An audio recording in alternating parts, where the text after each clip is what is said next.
have recently become a delegate. I've been a member. I'm a delegate. I've sat in on some of the interviews. These people are wonderful. We have them here. They are our Independence Caucus endorsed candidates that Asheville TPAC has endorsed. And if you look once again at your flyer, you will see who they are. It's just an eye-opener, just wonderful. It's an incredible experience, and it will give us, I know it will give Asheville TPAC another way for us to go out and get these folks elected come the next election and come in November, okay? We need all of you to get involved in this. It's not gonna happen sitting on your hands, and it's not gonna happen sitting on the couch. You gotta talk to your friends and neighbors, and you gotta step up.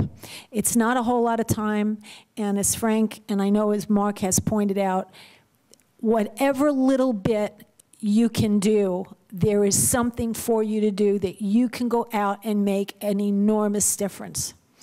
And I am really appealing to all of you to please talk to your other Tea Party friends. If you belong to other organizations, let them know, okay? This isn't FreedomWorks, you know, Americans for Prosperity, or the rest of them, all right, that are GOP arms. This is not what this is about. We're not going to do what they did in 1993, 1994, where we got more of the same. We got to make a difference. I am really worried about our country. I have nightmares about it. That's why I do what I do. I didn't sign up for this for retirement. Trust me. This wasn't what I had in mind.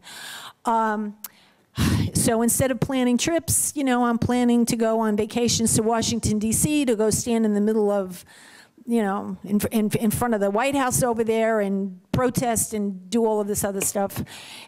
Unbelievable. But we need you to step up. And I really urge you to do that and think about it, and please do it.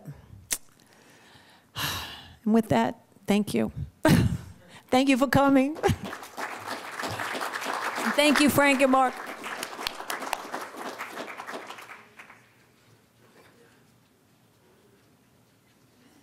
Okay, do you want questions and answers? Yeah. Okay, questions and answers. I'm ready. Yes, ma'am. The 80 questions. Yep.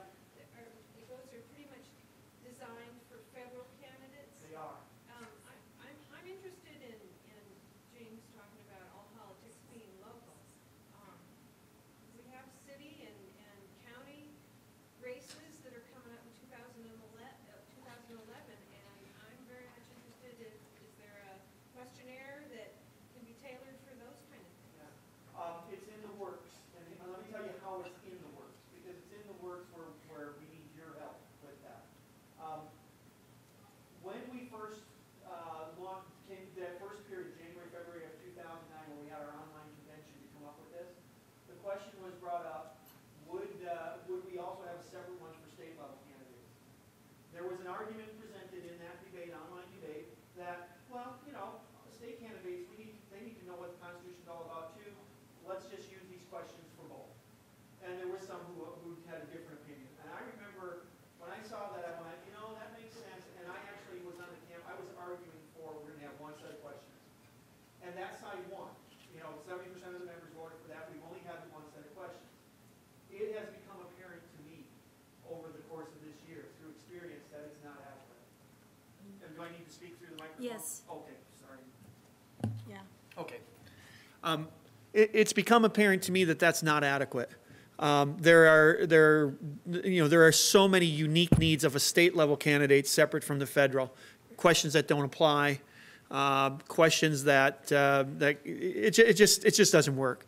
So what we have decided is one of our main goals in the January-February online convention coming up in this 2011 will be, we need to come up with a short questionnaire that works for state candidates.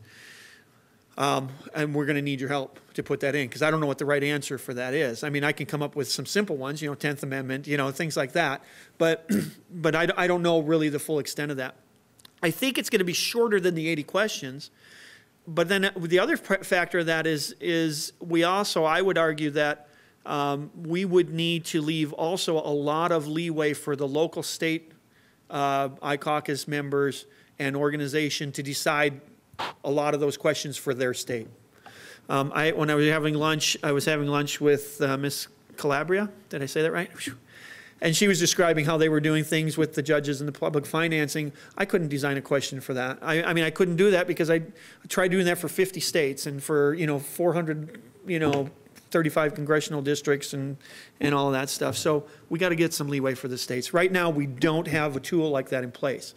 Now, we have endorsed state level candidates, and what we've basically done is we've told our state directors, we're leaving it in your hands. You decide with your members what's the best questions to ask and go from there.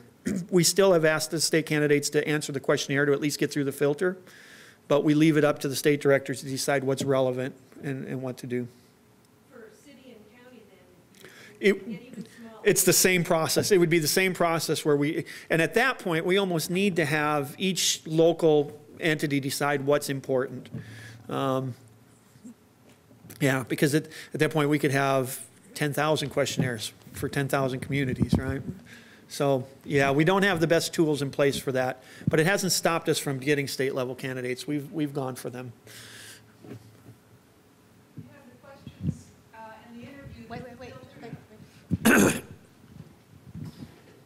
This is like the Jerry Springer show.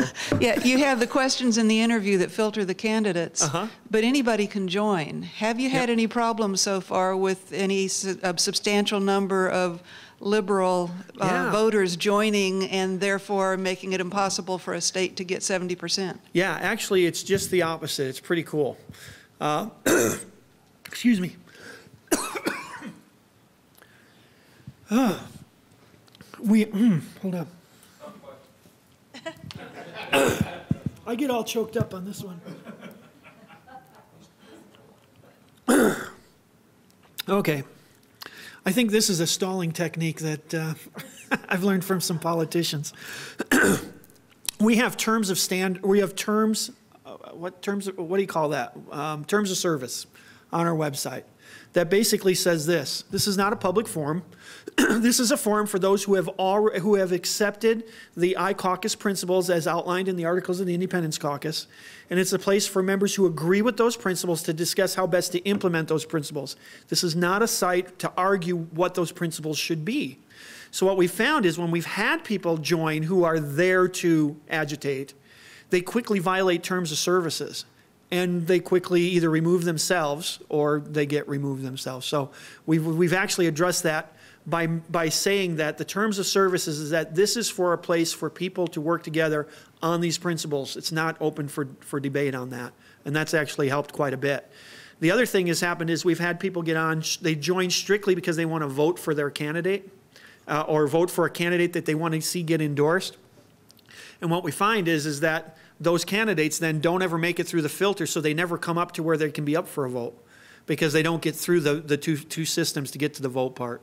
So far I felt pretty good about, the overall membership seems to have maintained that integrity, and B, we haven't come close to getting a candidate who's getting sabotaged and or one slipping through that shouldn't. So we feel pretty good about that. It's that terms of service is pretty powerful. Oh, but while you're getting the microphone over there, usually when we say you're sorry, you got to go, they go, well, you're violating my free speech, and we'll say no. You are free to go anywhere else you want in the world and say whatever you want to do. It's just not here in our living room. I'm having trouble understanding the fixed pie concept. I would Okay. appreciate it if you'd explain a little bit more detail. Okay. Okay. Now, I explained earlier the thinking or the rationale behind it, right? The idea that we want to set it up where the representatives have to prioritize and debate, right? So here's how we propose the fixed pie would work. There's two processes, and process number one would take place if the previous year was a deficit, and the other process takes place if the previous year was a surplus. Okay. We'll talk about deficit first because we're going to be in a deficit for a long time. And also, before we even get to that, we also have to define what is a deficit and what is a surplus. Oddly enough, there are people who argue about what a deficit means. Okay, and we use a simple definition, which is last year, if your revenues were less than what you spent, that's a deficit. And I know that seems so elementary to us. You're going, why am I bother saying that? You wouldn't believe the number of people who argue that that really could be a surplus because of this and that, X and Y and Z. But bottom line is, if you take in less revenue than you spent, you're in a deficit. And before we get into into what the process is there, the fixed pie budget mandates there's no unfunded liabilities, which means there's no such thing as off-budget items like Social Security, Medicaid, and Medicare. Those all have to come on budget first before you even decide if it's a deficit or surplus. And when you do that, if you've made promises that stretch out, we suggest a 30-year mortgage on Medicaid, Social Security, and Medicare, and those kind of things, where you determine 30 years out what your obligations are based on what you've promised, and then what's the payment that has to be made this year in order to make that happen. That's got to be built into the budget. You've got to allocate for that. You know, under those terms, you will be in deficit. What'll happen is you'll open up people's eyes. You'll be in deficit forever at this point, right? Okay, so you make sure everything's on budget. If it's a deficit, the first rule is spending cannot increase, period. It's fixed, cannot increase. That's the rule that needs to be in place. And there's a reason that we say that rule as opposed to, well, you've got to suddenly balance the budget. Number one, politically, it's hard to do. There's a lot of reasons why we've shown you can make some bad choices to balance the budget, but it just can't increase.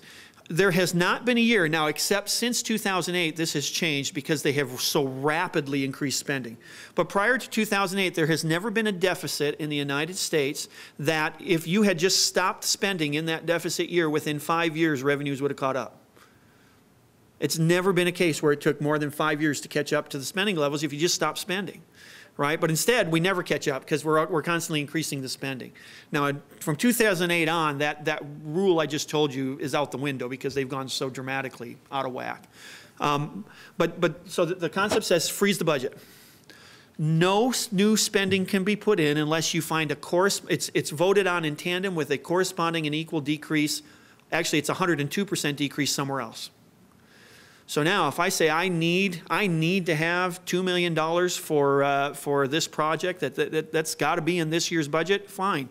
Go find me $2.04 million of waste somewhere that you want to cut. You're going to vote on them in tandem. Okay? And the idea is that forces what, right now, the self-interest that your representative is pursuing for his campaign donations becomes his self-interest now for whatever spending he wants to do. He's going to start looking at what your spending project is and what your spending project is. And they're going to be the ones who are going to start pointing out the bridges to nowhere or the fruit fly research in France because they'd rather fund their project, right? You're going to actually put your congressman back into this prioritizing mode. So that's the first rule of that fixed pie budget. There's other little things in there. I'll go more in depth if you need want more explanation. But eventually, somewhere down the road in the future, you would get to a point where you were balanced or you actually had a surplus. The rules of fixed pie budget then would propose if the surplus is 10% this year, you get to increase spending 5%. And then you reduce the tax level, whatever would be equal to that other 5%. So it actually has a built-in system to lower, if you're on a national sales tax or a consumption tax, it has a built-in system to lower the overall percentage as you allow for natural growth without just giving them a blank check that, because right now the idea is, oh, we got revenue, let's spend it. Okay, so we've got this system. If we grow 10%, you get to increase 5%, but you're going to reduce the tax level on the other 5%. Those are the basic big concepts of nuts and bolts of the fixed pie.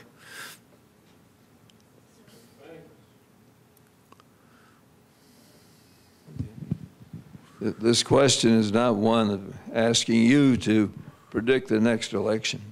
It may sound like it, but it isn't. I won't win.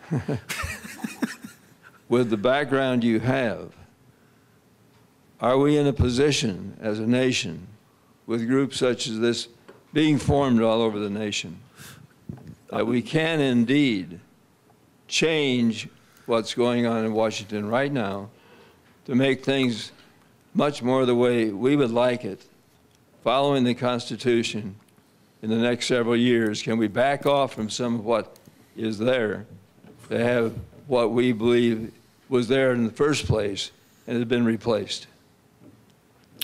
You're asking my personal opinion. Okay, I have a personal opinion, and I base it on